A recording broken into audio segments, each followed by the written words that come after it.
My wife, Charlotte Price, was only interested in my family's connections and resources. She married me even though I was mute. I knew she was disgusted by me. Funny thing is, the feeling was mutual. I despised her and her entire family. I might not have a voice, but every single day I'd stand right in front of them and tear them to shreds in my mind. What I didn't know back then was that she could hear every word. It wasn't until I got my test results back from the doctor. I thought to myself bitterly, I guess only the good die young, Charlotte. You win. I'm going to die before you. And in that moment, for the first time, I saw a flicker of genuine panic on her perpetually composed face. When I was born yet, my parents worried themselves sick over who I'd marry. But we were the Walkers of Walker Industries. The family fortune meant I'd never have a shortage of suitors. I'd always imagined I'd find someone kind and gentle to spend my life with. I never expected my family to arrange a match with Charlotte Price, the eldest daughter of the Price family. I remember when I heard the news, I gestured so frantically, I nearly threw my shoulder out. Charlotte and I were sworn enemies. Besides, she had a long-term boyfriend, her childhood sweetheart. What was I? Some kind of villain wedging himself between them. All I wanted was a quiet life. I had no interest in being dragged into their drama. But I was mute. No one cared what I thought. And just like that, with the blessing of our families, Charlotte and I were married. At the reception, I stood beside her with a face like thunder. She at least wasn't pretending to be happy either. The two of us stood there stone-faced, accepting congratulations from our guests. That is until Liam Carter showed up. A hint of a smile finally broke through the ice on Charlotte's face. Disgusting. Dressed like he's the groom. Anyone who didn't know better would think it was his wedding day. I see that internally, cursing him out. Suddenly, Charlotte turned to me, her eyes flashing a warning. I had no idea what was happening. I gave her a questioning look. She shot me another glare, her voice low and laced with anger. Show some respect. That was a laugh. I was mute. What could I have possibly said? I kept right on cursing Liam in my head, throwing Charlotte in for good measure.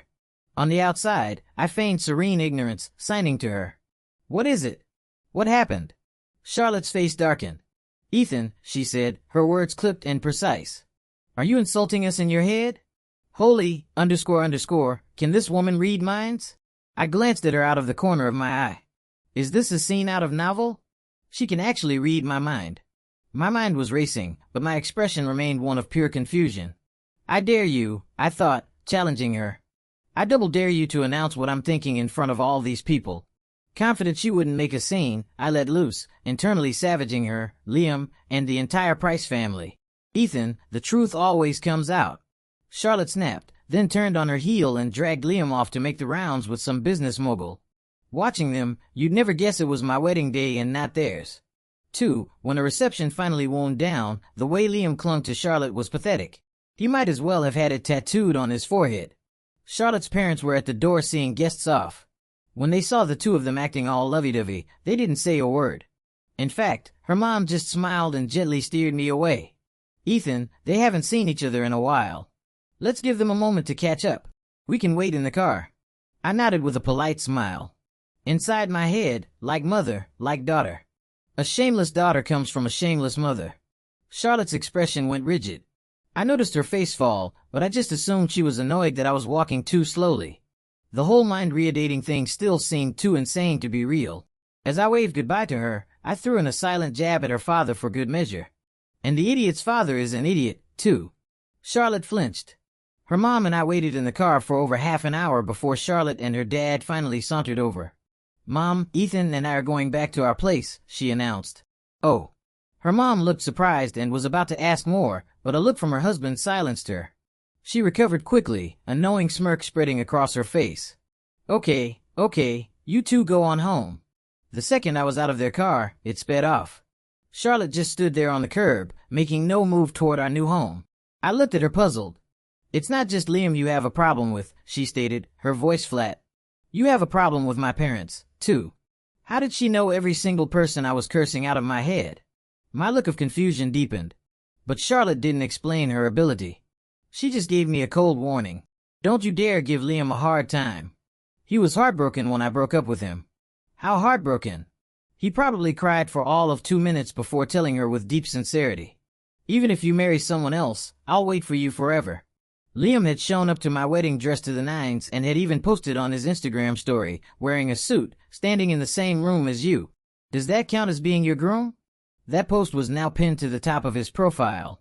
It was a blazing testament to his love for Charlotte and the ultimate humiliation for me. Based on that alone, wouldn't I be justified in giving him a hard time? But here was Charlotte warning me on his behalf. I let out a cold laugh in my mind and let it rip.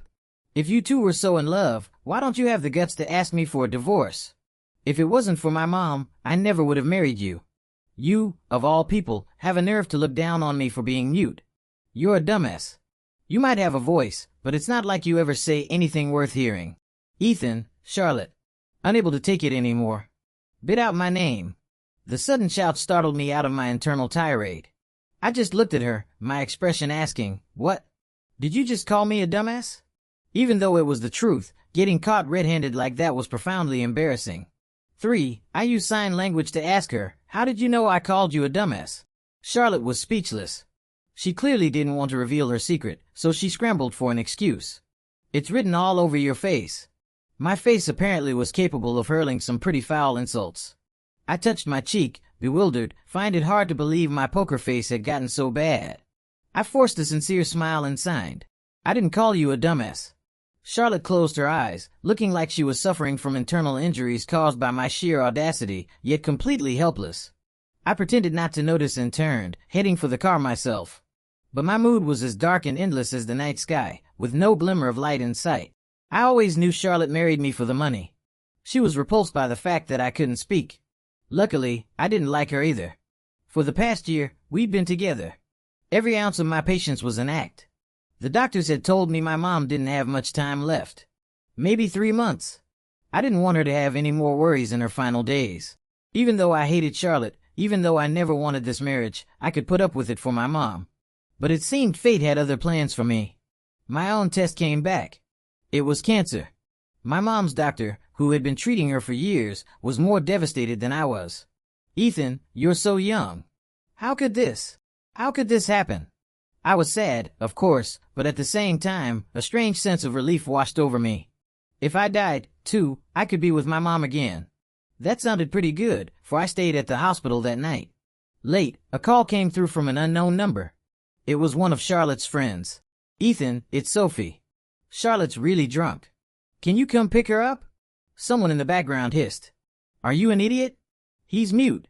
He can't talk. How is he supposed to answer you?" "Oh, right," Sophie said, her tone tinged with embarrassment. "Sorry about that, Ethan. Can you just shoot me a text if you can come get her?" My first instinct was to ignore it, but maybe because I knew I was dying, all the desires I had suppressed for so long suddenly came rushing to the surface. I wanted to divorce Charlotte as soon as possible. She'd probably agree. But now there was a mandatory 1-month cooling-off period. A month wasn't long, but to me it was priceless. I wanted to be completely free of Charlotte before I died. That way I wouldn't have to be a ghost in the Walker family crypt. So I went. I picked Charlotte up and brought her home. She was so drunk she just collapsed onto the sofa. Usually at times like this, I would have gone to the kitchen to get her some water and aspirin. I'd help her change and get her into bed. But tonight, I just sat there quietly. I was waiting for her to sober up so I could tell her I wanted a divorce. Charlotte had been pampered her whole life. I had taken good care of her since we married. After just a few minutes on the couch, she started to get uncomfortable sitting up with a frown. I watched her, my gaze steady. My stare must have been colder than usual because when our eyes met, she froze and some of the drunkenness seemed to evaporate. "What are you staring at me for?" she asked, annoyed. I signed to her. "Let's get a divorce." Charlotte didn't understand. In a year, we'd lived together. She had made little effort to get to know me. She couldn't comprehend any but the simplest, most common signs. She had never bothered to learn. A cold smirk formed in my mind. Communicating with an idiot is exhausting. Charlotte's face tightened. I pulled out my phone and typed out the words for her. Still hazy from the alcohol, Charlotte stared at the screen, confused. "Divorce? Who's getting a divorce?" I pointed at her, then at myself. This time she got it, but she couldn't believe it. That I, a mute, would dare to ask her for a divorce. She laughed. A harsh, humorless sound. "You don't actually think that if you divorce me, there will be a line of women waiting to be your next wife, do you?" I shook my head, but my gaze remained firm. This only made her angrier. Fine. You want a divorce? I agree. But all the terms of our original agreement stand. My family keeps the capital injection from yours. None of it gets returned. I nodded. I consider it the price I paid for my mother's peace of mind over the last year. It was a steep price, but the deal was done. There was no sense in trying to get a refund. Charlotte was utterly baffled by my easy agreement. Her speech slowed. Ethan, why the sudden change? Why do you want a divorce now? That was the question she should have asked first. If she had even an ounce of affection for me, but because she didn't love me, her first reaction was anger, followed only later by curiosity. I didn't answer, just gave her a small, empty smile. As I stood to leave, she grabbed my wrist. Why do you suddenly need this divorce? She repeated, her grip tight. The financial loss would be huge for a family, and I was offering no reason. She was used to being the center of everyone's universe. She couldn't accept being dumped by a mute. But if she just thought about it for a second, she should have been thrilled with a divorce. She could be with Liam openly and without shame. A wedding, a proper title. Everything Liam wanted, she could finally give him. It was perfect for them. I remember when the Walker family first approached the Prices about her marriage. I had briefly considered trying to make a real life with Charlotte. Even without love, a peaceful, respectful coexistence would have been enough. Outsiders only saw our family's immense wealth now. They didn't know that after my father died, my mother and I were nearly destroyed by our rivals. My mom constantly worried no one would want me and that I would be mistreated in a marriage. So, she gave everything to help the Price family to support Charlotte, all in the hope that my married life would be a little bit happier. But on my own wedding day, I was thoroughly humiliated. I had tried talking to Charlotte about it, asking if she could get Liam to take down that pinned Instagram post. Her response was dismissive. What other people post is their business. Who are you to tell him what to do, and what I do or don't do is my freedom. Don't try to control me. It was in that moment that I realized someone like Charlotte wasn't even capable of a civil, respectful marriage with me. After that, I never bothered her about anything again. But in her eyes, my very existence was a constraint on her freedom. Thank God that constraint was about to be removed. Charlotte, I'm dying. You're finally free. As the thought crossed my mind, her hand on my wrist suddenly went limp. Her eyes were wide with shock, but I didn't know she'd heard me. I was just relieved she had stopped demanding a reason for the divorce, saving me the trouble of explaining. She didn't love me, didn't care about me. Why would she care if I lived or died? Say more would just be pathetic. I turned and walked away, heading up the stairs to the bedroom. With every step, a sigh echoed in my mind. Such a beautiful face. If she had a decent personality to match, she'd be unstoppable. Liam can't love her that much either. Otherwise, how could he let her carry the shame of cheating on her husband? I guess they deserve each other, at least after ruining me. They won't go on to ruin anyone else. It's just what a shame to have walked this earth and never known what it felt like to be loved. If I had met someone better, maybe I could have experienced it just once. Charlotte didn't deserve it. After I went to bed, Charlotte left to meet up with her friend Sophie. Sophie had known her forever and could tell something was wrong just by looking at her. Charlotte smelled heavily of alcohol and her clothes were a mess. Fight with Ethan? Sophie asked. Charlotte shot her a glare. She was annoyed that Sophie was right and also annoyed that she was wrong. Asking for a divorce was a lot more serious than a fight. And Ethan was sick. It seemed serious. Charlotte grabbed the glass in front of her and downed it in one go. But instead of the familiar burn of alcohol, she tasted only fragrant tea. She'd forgotten they were drinking tea, not cocktails. When did you quit drinking? Charlotte asked. It wasn't sudden. It's been 2 years, Sophie said. But 2 years ago when you quit, it was sudden. Sophie didn't answer. Charlotte pressed on. If I remember correctly, you quit because of Noah, right? Did he really have that much of an impact on you? Sophie gave her a look. Why are you so chatty over a cup of tea? Charlotte scoffed and looked down. After a long silence, Sophie spoke again. The impact was huge. When he disappeared, it felt like my life was over. But when he was around, it's not like you treasured him, Charlotte pointed out. Exactly. So, you have to cherish what you have before it's gone. You too. In her friend group, Sophie was the unofficial leader, but she rarely lectured anyone, especially about relationships. Tonight, maybe because they were both miserable, the conversation flowed more freely. Charlotte, what's the real deal with you, Ethan and Liam? With Liam, it's been over for a long time.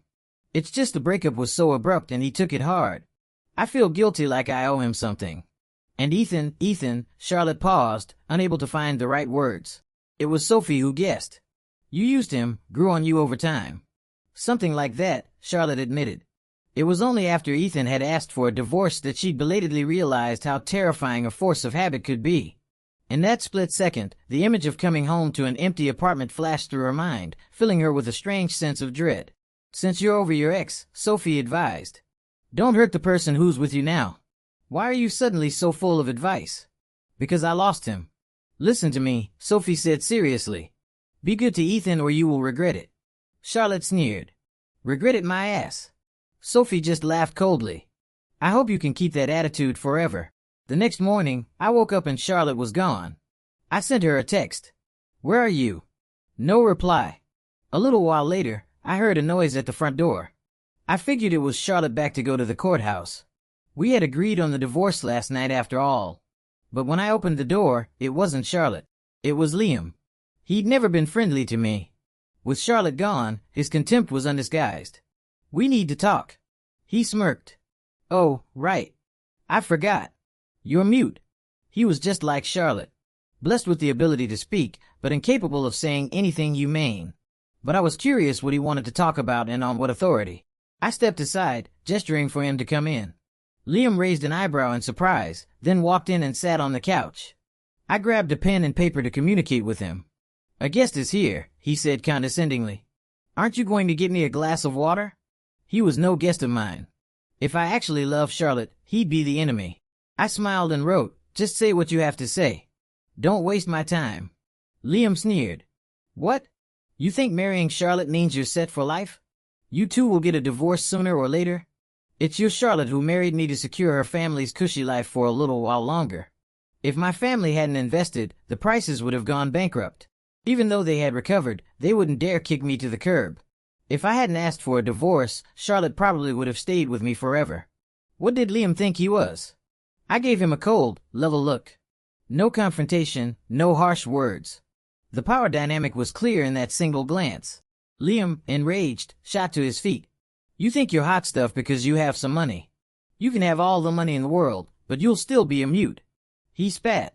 I asked Charlotte. You've been married for over a year, and she's never let you touch her. Even if you don't get a divorce, you'll never have children. Your father's dead. Your mother's dying. And when you die, everything you have will be. Slap. The sharp crack of my hand across his face echoed through the living room. Liam staggered back and fell onto the sofa. He clutched his face, stunned, unable to get up for a long moment. I had hit him hard. My own palm was stinging, but he had brought up my parents. He wanted Charlotte. He could have her. But bringing my family into it, talking about death, he deserved it. When Liam finally recovered, he started screaming curses at me. He wanted to hit back. But just then, we heard a key in the door.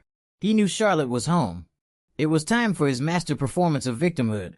Charlotte didn't disappoint him. The moment she walked in and saw the red handprint on his face, she whirled on me. Ethan, what did you do? Here we go again. I lost count of how many times this scene had played out. Sometimes I felt like I was just a prop in their illicit affair, a tool to make it more exciting for them. But today, I was done playing. I turned, picked up my phone, unlocked it, and hit play on recording. It was a compilation of every time Liam and I had been alone together. All his taunts, his insults, his verbal abuse. The vile words punctuated by his sneering laughter flowed smoothly from my phone speaker. Liam froze. Charlotte froze. Before the recording was even finished, Liam snapped out of it and lunged from my phone. Liam. Charlotte's voice was like ice. Her fury tightly controlled. He looked at her in a panic, desperately trying to lie his way out. Charlotte, that's not me. He faked it. He's framing me. Charlotte closed her eyes. Get out, Charlotte. Get out. Don't make me say it a third time. Liam bit his lip, fat tears rolling down his cheeks. He was a truly gifted actor. If he ever went to show business, he could probably win an Oscar. After Liam left, Charlotte saw my cold expression and for once spoke softly. Ethan, we need to talk. She used the exact same words as Liam. I hated it even more. I let out a small cold laugh and wrote on the notepad. There's nothing to talk about except the divorce. I went to the hospital this morning to see your mom. In over a year of marriage, this was the first time she had gone to see my mother alone. And it was right after I'd asked for a divorce. I wasn't surprised. I was disgusted. I agreed to all your terms. Why are you bothering my mom? Your mom doesn't know you're sick, does she? How did she know I was sick? I shot to my feet, my carefully constructed composure shattering. Charlotte met my gaze, her eyes fixed on mine. You don't need to write anymore, she said, each word deliberate. I can hear what you're thinking. This wasn't just shocking. It was reality-altering. No wonder she confronted me every time I'd cursed her, her parents, or Liam. She had heard every single word loud and clear. Since when? When did this start? 6 months ago. The night you came back from the hospital. That was the night my mother's condition took a sudden turn for the worse. The doctor said there was one more experimental treatment they could try, but the chances of success were low. After my mom fell asleep that night, I sat by her bed until 2:00 in the morning. The caregiver, who had already gone home, suddenly returned to the hospital. She took my hand and said, Ethan, I was worried about you. A stranger, someone paid to do a job, had climbed out of her warm bed in the middle of the night simply because she was worried about me. And Charlotte. That night, she was out getting wasted with Liam. He'd even posted about their wild night on his Instagram. They were celebrating. I was in agony, unable to even cry out loud. I never would have guessed that was the night Charlotte developed her ability. Well, I got home at 4 o'clock in the morning. She had just arrived herself. I remember she mumbled something about my sour expression. I was so distraught at the time. I assumed she was complaining that I hadn't been there to take care of her drunk ass. Only now did I learn the truth. She had seen how terrible I looked and had asked me what was wrong. I had ignored her. But in that instant, she heard my thoughts. Why did my mom have to get sick? Charlotte is such a terrible person. She should be the one who's sick. She's the one who should die. Charlotte fell silent. At first, she said she couldn't believe she was hearing my thoughts. But as it happened again and again, she slowly got used to it.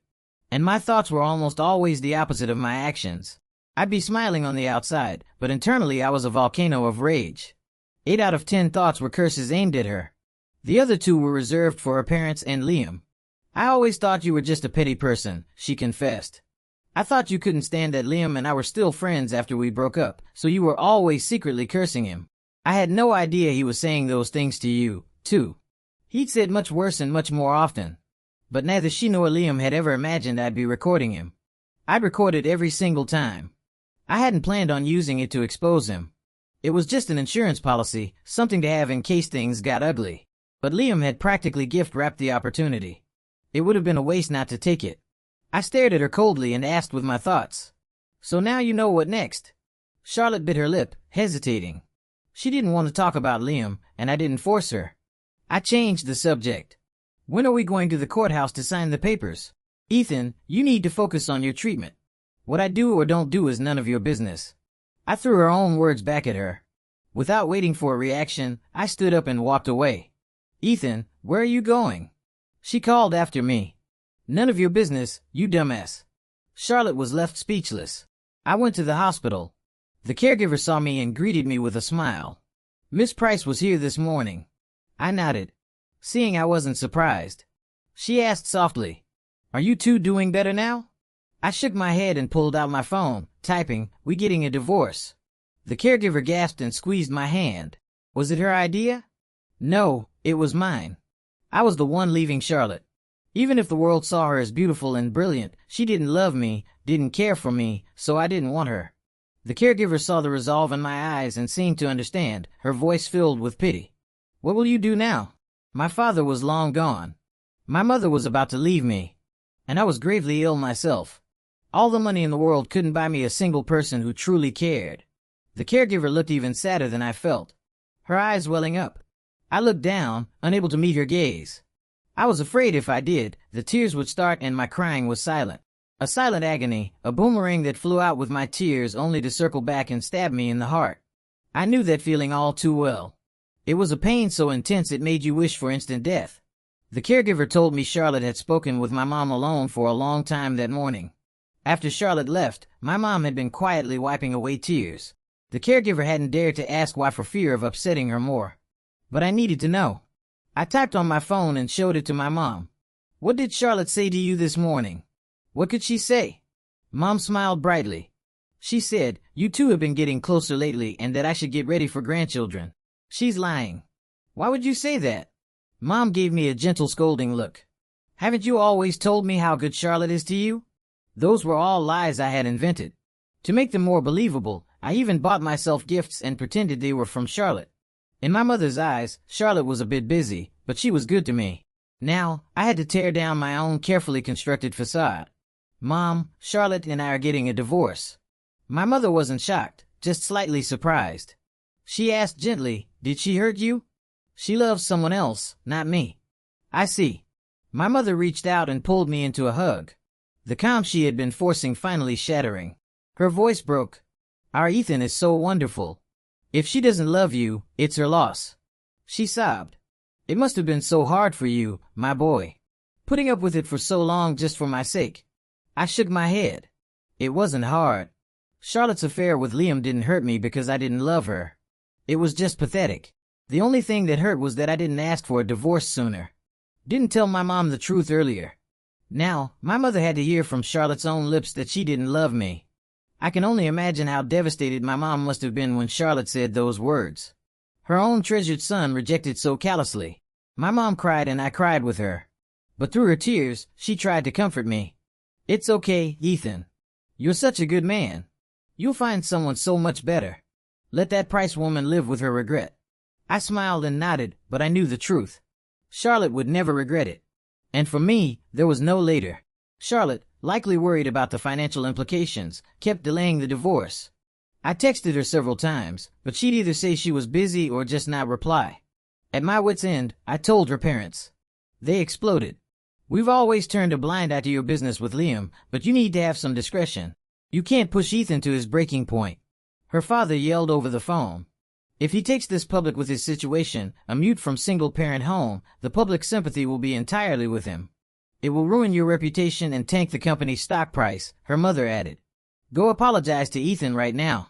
I don't care what you have to do. You cannot get a divorce." After tearing into Charlotte, they came to the hospital bearing gifts and playing the sympathy card with me. They told my mom how thrilled they were with me as a son-in-law. "Whatever Charlotte did wrong, we'll talk to her. Make sure she corrects her behavior. Ethan, you can't just ask for a divorce because you're angry. That's the most damaging thing you can say in a marriage." Feelings? What feelings? Were there ever any feelings between me and that Charlotte? Just as the thought crossed my mind, Charlotte herself walked into the room, hearing every word. Her face darkened. I looked at her with wide-eyed innocence and added a silent postscript. A complete __. It didn't matter how much I insulted her. To her parents, I was the wrong party. Charlotte, unable to argue, pulled me out into the hallway. "I can agree to anything," she said, her voice tight. "Except the divorce. Even if I had a mistress, you'd be okay with that, Ethan. Let's just get this over with. At least let me have some peace before I die. Do you hate me that much?" I was genuinely surprised she would ask that. Her expression was dead serious. "Ethan," she said, her voice softer. Can we try again for real this time?" I think her parents must have driven her insane. Otherwise, why would she say something so crazy? Was there ever a start for us? If we never began, how could we try again? In my mind, I spelled it out for her carefully and deliberately. "Charlotte, I have never, not once, liked you. Even at the very beginning, all I wanted was a peaceful life. It had nothing to do with love. While I'm still willing to do this amicably, let's go sign the papers. If you drag this out any longer, I have no problem filing a suit and taking this public." When things got messy, it wouldn't just be my reputation on the line. Charlotte was so angry she let out a series of cold, sharp laughs. "Ethan," she ceded, "I really underestimated you. You read too kind." Just as Charlotte looked like she was about to explode, the caregiver came rushing down the hall, calling my name. "Ethan." I looked up and met her panicked gaze. My stomach dropped. A terrible premonition spread through me like ripples in a pond. "Get back to the room quickly," she urged. "It's her mother. She's not going to make it. She's asking for you." A thunderclap seemed to go off in my head, leaving only a deafening buzz. The caregiver had to practically drag me down the hall and back to the room. Doctors and nurses were crowded around the bed. Charlotte's parents looked anxious. Her mother even tried to comfort me. "Ethan, don't worry. We'll find the best doctors. We'll save your mom." She couldn't be saved. Our family had enough money to buy any drug, hire any specialist, but we couldn't buy life. After a series of checks, one of the doctors turned and gave us a helpless shake of his head. In that moment, I felt something inside me quietly break. The medical staff parted, and I saw my mom reaching for me. I moved forward mechanically, my hand trembling as I took hers. "Ethan," her voice was a faint whisper, thin as thread. "Mommy's leaving now. Don't cry." I wanted to listen to her to let her go in peace. But my tear ducts had a mind of their own. The tears just kept coming. She tried to lift her other hand to wipe them away, but she was too weak. It rose an inch before falling back to the bed. "Ethan, don't cry." I nodded frantically, my mouth open, try to force a sound. I remembered I could make sounds when I was a child. I had called for my dad, for my mom. If I could just call her mom one more time, maybe there would be one less regret.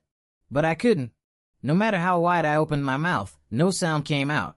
It was Charlotte who stepped forward and whispered to my mom. "He wants to call you Mom."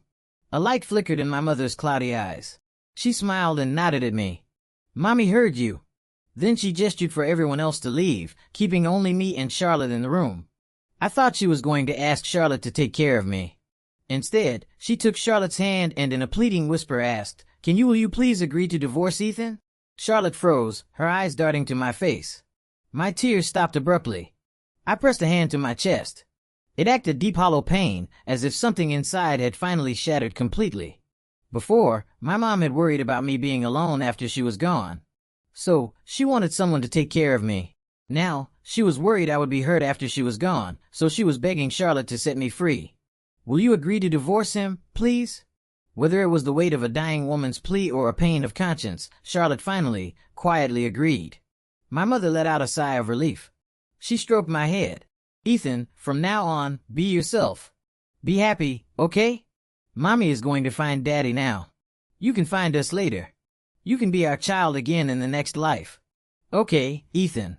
In her final moment, I pulled my mother into my arms. She passed away right there in my embrace. I held her hand, feeling the last of her life slip away. "Mom, I think I have to disobey you one last time. I'm coming to find you and Dad very soon." When I woke up, I was in a hospital room. Charlotte was sitting by the bed. I had no idea how much time had passed. As I started to move, Charlotte spoke quickly. "Your mom's funeral arrangements have been taken care of. Don't worry. Get out." The single sharp thought made her flinch. She bit back her temper. "Ethan, I promised your mother I would divorce you. Can you please try to dial back the hatred for a minute?" "I can't. Not unless you die." Charlotte was silenced. The conversation was over. She got up and went outside to smoke a cigarette and compose herself. When she came back, she saw me furiously typing on my phone. Sensing something was wrong, she lunged and snatched the phone out of my hands. She read what I'd written, her eyes widening in disbelief. "Ethan, do you really have to do this? I told you, if you won't agree to the divorce, I have no problem taking this public." I was preparing to release a public statement about our divorce. I didn't care if it destroyed Charlotte's reputation or created her family's company stock. I was dying. Why should I care about anyone else? Charlotte stared at me for a long time, seeing no hint of compromise in my eyes. Finally, with a sigh of utter defeat, she said, "Ethan, I already told your mother I would divorce you. Don't you dare mention my mother. If you hadn't gone to the hospital and told her you didn't love me, the shock wouldn't have killed her so quickly." Charlotte looked stunned. "I never said that," she explained. "I didn't say that. I went to the hospital to find out about your condition. Since I was there, I figured I would see your mom. I didn't say anything like that. My mother was just too smart." She had pieced it together from Charlotte's words and actions. "It was my fault," Charlotte apologized. "I should have talked to you first. If she had, we could have gotten our story straight. My mom wouldn't have been able to pry the truth out of her." My heart was full of resentment, but thinking it over, I realized all the blame lay with me. If I had just admitted I didn't like Charlotte from the start, if I hadn't swallowed my pride on my wedding day. So many what-ifs. I was so tired. 16. The Price family had wanted a grand funeral for my mother. I insisted on a simple private service. After she was buried, I moved back to my own house. Tabloid reporters followed Charlotte, photographing her several times, standing outside my building, never going in. Rumors started to fly that our families had a falling out and a divorce was imminent. The speculation caused the Price Corporation's stock to dip. Charlotte's parents came to see me, begging me to move back in with her. "Ethan, you have to consider our position, too." Honestly, Charlotte has done nothing to wrong you. If our company collapses, what good does that do you? All this drama you're causing, Mom. Charlotte rushed in, cutting her mother off. You and Dad should go home. Her parents stood their ground, their faces cold and stubborn. Charlotte glanced at me. I sat perfectly still, not moving a muscle. My mind was silent. There were no thoughts. A flicker of fear crossed her face. She came over to me. Ethan, she asked softly, how about I take you out for a walk? Since moving back, I hadn't left the house in over 2 weeks. I was the only person in this massive empty building. I couldn't speak. There was no one to speak to me. I was letting myself sink into the silent world, deeper and deeper. 17, ignoring her parents, Charlotte took me outside. Once we were in the car, she asked, is there anywhere you want to go? I looked at the sunlight outside. So bright and fierce. The blood in my veins, which had felt all but frozen, seemed to stir. I answered with my thoughts. I want to go to the mall. Charlotte nodded. She knew I wasn't in the mood for shopping, but she did as I asked. I bought a well-tailored suit. Charlotte slowly began to understand. I want to look my best when I went to see my parents. We arrived at the cemetery just as the sun was setting. The brilliant colors of the twilight sky cast a golden glow on the headstones. I stood before their graves and did a slow turn. I asked in my mind, Mom, Dad, do I look nice today? Do I look like I did at my birthday party when I was little? You were both there. I was wearing a little tuxedo. If I come to you like this, you'll recognize me, right? Being alive by myself is so tiring. I miss you so much. Charlotte stood right behind me, hearing every word. I didn't care. At this point, nothing mattered anymore. But Charlotte refused to accept that. She stepped forward and wrapped her arms around me from behind. Her voice was as if she were fighting back powerful emotions. Ethan, the hospital called. They found a match. A perfect match. You just need the transplant surgery and you can live a long, healthy life. There's no need. But you said you didn't want to be a ghost tied to my family, right? I had the hospital schedule the surgery for a month from now. We can go to the courthouse first. Get the divorce papers. By the time you're out of surgery, you'll have the certificate in hand. You'll be free. It was a tempting offer before my mother died. I would have accepted without hesitation. But now, I had no desire to keep living. The physical pain was one thing, but the pain in my heart felt like it was consuming me. Charlotte, I'm tired. Then I'm begging you. Please agree to the surgery. I just shook my head. A single cold drop landed on my neck than another. Charlotte's voice grew even more ragged. Your parents, they would want you to live. Do it for them, not for me. Okay, we can get the divorce certificate first and then you can go into the operating room. Ethan. Okay. 18. The day we got our divorce certificate, Charlotte seemed to be in a good mood. She was wearing a new dress. She looked down at the small book in her hand, then looked up at me. Let me take you to the hospital. I shook my head, but she insisted. We had a deal. Divorce certificate, then surgery. I need to see you walk through those doors myself. What if you run off? I didn't argue. For some reason, I had a strange feeling all day. Even though Charlotte was acting cheerful, there was a heavy, somber energy around her. At the hospital, everything was ready. Charlotte walked with me all the way to the doors of the operating room. Before I went in, she leaned close. Ethan, don't be afraid. Everything is going to be okay. I wasn't afraid at all. In fact, she looked much more scared than I was. Maybe what Sophie said that night finally got through to her. Maybe over time, something like love really had grown. But it was too late. It was all too late. The surgery was a success. Before I was discharged, a lawyer from the Price Corporation came to see me with some documents to sign. It was a settlement. After the divorce, Charlotte had insisted on compensating me. It amounted to about half of my family's initial investment in her company. The lawyer said it was the absolute most she could afford to give. Charlotte never appeared. For a long, long time after that, she was absent, not just from my life, but from the public eye entirely. Her parents became much more low profile, dodging any questions from the media about their daughter. I liquidated my assets, converting my family's fortune into a single bank account. And then I left. The weather was terrible that day. Relentless, dreary rain. I stood at the airport, watching the downpour through the glass wall, when I saw a familiar figure in the reflection. But when I turned around, the bustling crowd was full of strangers, all hurrying toward their own better futures with no time to look back. 2 years later, on New Year's Day, Charlotte, who hadn't been seen in years, posted on her social media, "Happy New Year." The accompanying picture was of an airport terminal, but the photo was empty, just glass and steel with no people in it. No one seemed to know who she was wishing a Happy New Year to. And yet, somehow, everyone knew. The post received thousands of likes, but not a single comment. After posting it, Charlotte was about to put her phone down when an unknown number called. The caller ID showed it was an international call. When she answered, there was a long silence on the other end. Then a voice, "Happy New Year." It wasn't a thought. It was a real voice coming from a throat, clear and resonant. Charlotte didn't reply. The call ended quickly, but that day became the happiest New Year of Charlotte's entire life. "Happy New Year," she had said. "Ethan Walker, be happy."